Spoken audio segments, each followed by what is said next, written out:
The US-Mexico border. 32 million people live within 100 kilometers of this international frontier, extending from the Gulf of Mexico to the Pacific coast. It's also the primary destination for migrants seeking to enter the United States.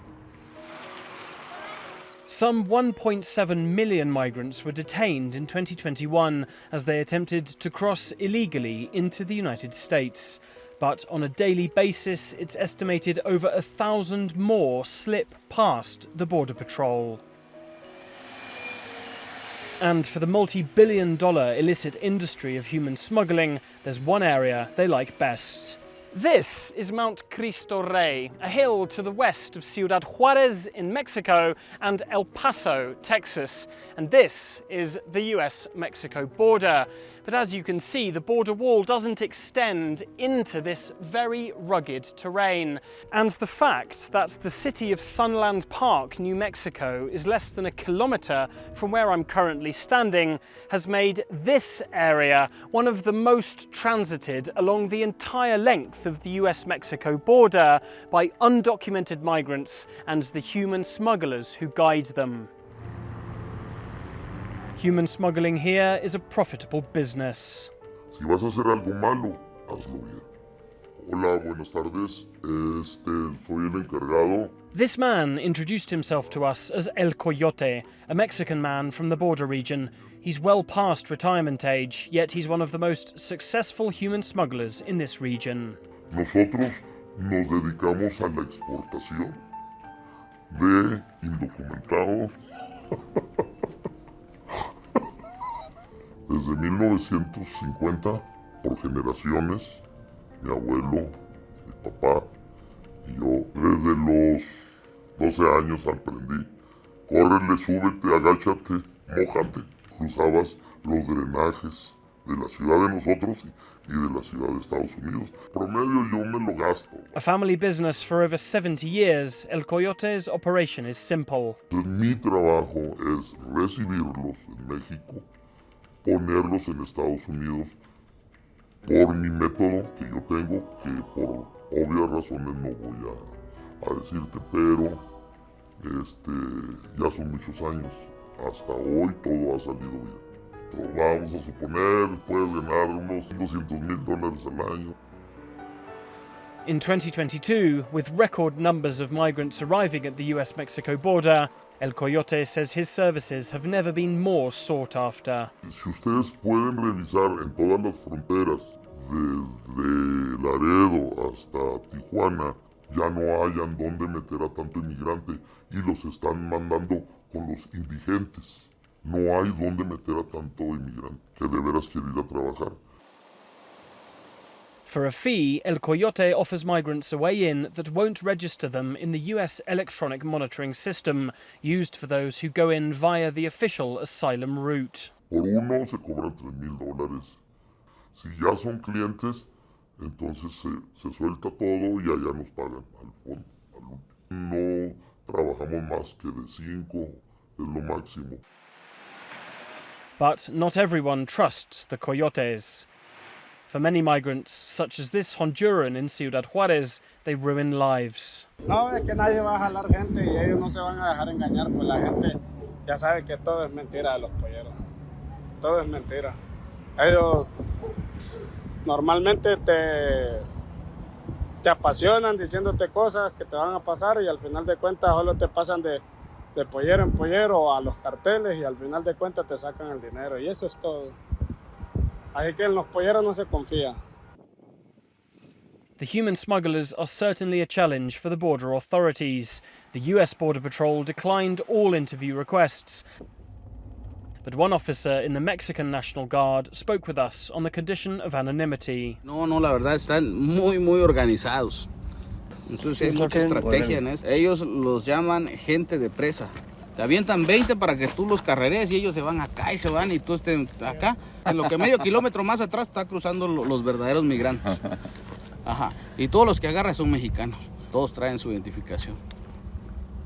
Pues se llevan a migración, pues salen pues porque como mexicanos pues tenemos derecho a andar derecho dentro del territorio nacional, pues. Sí, el artículo 11 y el 16 Entonces sí, esto es algo complejo realmente tratar de disminuir. Estamos muy organizados, tenemos gente, señoras, gente que está vendiendo un producto, fruta o algo, y nos dicen, ya se fueron. Ah, bueno, entonces vamos nosotros, pero rápido. Y ya, nunca nos los topamos. Te digo nunca porque aquí estoy todavía. For Robert Ardovino, who owns an event venue at the base of Mount Cristo Rey on the US side, it's a constant flow. So we're at the base of the foothills of Mount Cristo Rey, which was Sierra de los Muleros in the Camino Real times, because it's always been a passage. So what unfortunately this wall does is it stops on both sides and allows for migration through the mountain foothills, which are very extensive. So I've been on this property for my whole life. So the last 30 years, it's been pretty consistent. There's just days of constant migration going through and around. The Border Patrol is very active in the region, obviously in the area specifically. But if you're trying to plug a hole here, one opens up over there. So if we don't see them this morning on the property, they're just a mile away down the road either direction. But once inside the United States undetected, the challenge for migrants is moving further into the country, and for that they need drivers. This whole concept of people picking them up is definitely something that's gotten worse and worse in the last year. And I should say with the invention of the cell phone, because they'll literally put a point out on their cell phone and someone will drive up, pick them up and drive away.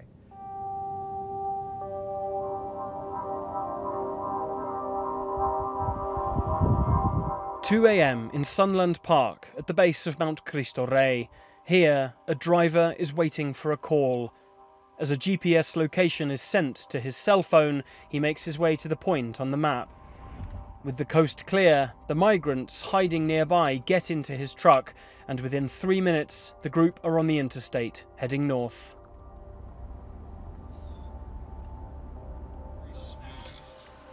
Javier Perea is the mayor of Sunland Park.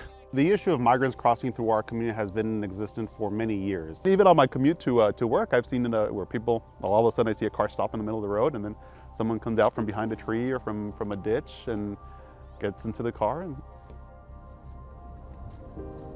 Once inside the United States, from Sunland Park, the goal is to reach Denver, a 10-hour drive north inside the country, from where migration checks are less of a concern for the undocumented and they can move on more freely. They may have slipped past Border Patrol, but 40 kilometers inland there's a checkpoint, and doing the driving is a criminal offense.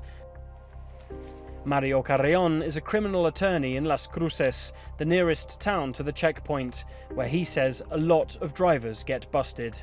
Regularly. I probably have 3, 4, 5 open cases of adults.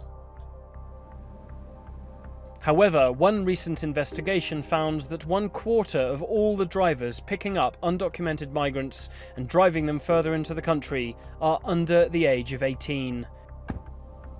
El Coyote says the rate of adolescents collaborating with human smugglers is actually much higher. Todos son jóvenes, sí.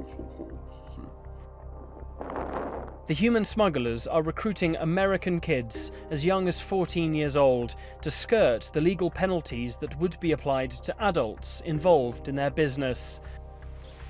Javier says the problems of juveniles being contacted and recruited from his community, above all through social media, is a worsening problem. Human traffickers are targeting the youth in our community, not only in Sunland Park but in the surrounding areas, selling them with the idea of easy money, also with the idea that if they get in trouble, nothing's going to really happen to them because they're minors. Y claro que a un menor de edad que se ayuda a manejar y llevarlos para allá, no es la pena muy alta si llegara a tener un problema. Siendo menor de edad, tú sales a los 3 meses en Estados Unidos porque eres menor de edad. Mayor de edad te quedan 18 meses. Entonces siempre procuramos que no pasen nuestros choferes para que salgan pronto. And that's not necessarily the case. I mean, they can get in trouble and they can lose a lot of opportunities into the future, like serving in the U.S. military or serving in any other federal government jobs across the United States. So it does have consequences, but that's how they try and entice individuals. And they get them started with easy money at the beginning, and then they increase that into larger groups of individuals. When looking at it from a US legal standpoint, the coyotes aren't exactly lying to the teenagers they recruit. Despite the potential consequences for the teenage drivers, the US justice system does not tend to press the full weight of the law upon juveniles. My experience has been that minors are usually not charged. They could get charged as minors, but my experience has been that because they are under 18, typically the United States government does not pursue criminal charges against them. And I see it as a good thing because it's a minor. Minors are more susceptible to being influenced, talked into committing a crime. And I think the United States government looks at that. You could have a situation where a child keeps getting picked up, then obviously that's not gonna happen. If a minor is charged and he's a United States citizen, then there's probably more likelihood that he could have more repercussions. In the working class society of Sunland Park, the offer of a lot of easy money often outweighs the potential consequences. El chofer siempre te va a ganar de $5 a $6,000. Se le paga más o menos unos 1,500 por persona. The increasing trend is hard for the authorities to tackle. That notion that, you're not going to get in trouble, or that it's easy money, especially during the summer. When the summer, that was a big issue when a lot of kids didn't have much to do, hey, you can pick up a job, you can do something for an hour or two, and then you get $500, $600, up to $1,000, depending. That was easy money. It makes the locals concerned for their community. You don't want to ruin a kid's life forever, but where's the parental responsibility there? I know life is difficult everywhere, but where is the parental responsibility there? 15-year-olds with driver's licenses should be working. They shouldn't be allowed to get out there and cause trouble for themselves and others. You only live once. El Coyote insists his team has never been caught. Within the multi-billion-dollar human smuggling industry, undocumented migrants get what they pay for. Esos niveles es porque llevas aire acondicionado, vas seguro, no te va a pasar nada y se los vamos a entregar a sus familiares. El nivel 2 es que te dejo aquí cercas y a ver cómo le vas. El nivel 3, cruzas y que Dios te bendiga. Has tenido jóvenes que manejan desde la frontera hasta adentro. ¿Nunca les han detenido? No, porque manejan bien y tienen sus licencias y andan en carros normales, no andan en trailers o en cosas que no deben. But there are telltale signs. For Robert, who sees drivers waiting in his parking lot, there's an easy way to tell who is up to no good. Any car with paper plates, it's as simple as that. If they've got paper plates and they're driving slow in this area, unfortunately you could stereotype them that they're just trying to pick someone up. But away from the border, the temporary paper plates used by the drivers of recently purchased vehicles in order to use the roads while their official metal plates are made are hard to track as the group moves further into the country. Las placas de papel las usan nomás para checar y que no los detecten cuando crucen el checkpoint. Se usan nomás aquí en la frontera. Y esos checkpoints sabemos los horarios que se van a comer, que se van a dormir o que ya son amigos de las personas de allá y que les dicen déjenlo y ¿qué pasa? Se rompen y se ponen otras para cruzar allá, ya con el estado a donde vas. Accusations of corruption on the part of the US migration authorities are common in this region. However, many locals retain the faith in their border patrol. Again, known these guys for a long time, being in the same spot, even onto a first name basis, and they have families here. They come out to dinner. They are gentlemen that are doing their job as far as I can tell. That kind of corruption I don't want to believe exists. I hope it doesn't, and I hope that whatever systems are in place to keep it from existing stay in place. The US Customs and Border Protection Agency declined multiple requests for comment. As American teenagers take the risk of collaborating with Mexican organized crime, there is little their communities can do but be frank with them about the reality of the situation. One of the things that we as a municipality are doing and try to focus on is making sure that we have a connection with law enforcement and our youth, and where people, if they do have information, then they can go to law enforcement and we can prevent these type of issues, or this specific targeting of our youth. In the eyes of the human smugglers, ethical questions around the exploitation of underage minors do not enter into the conversation.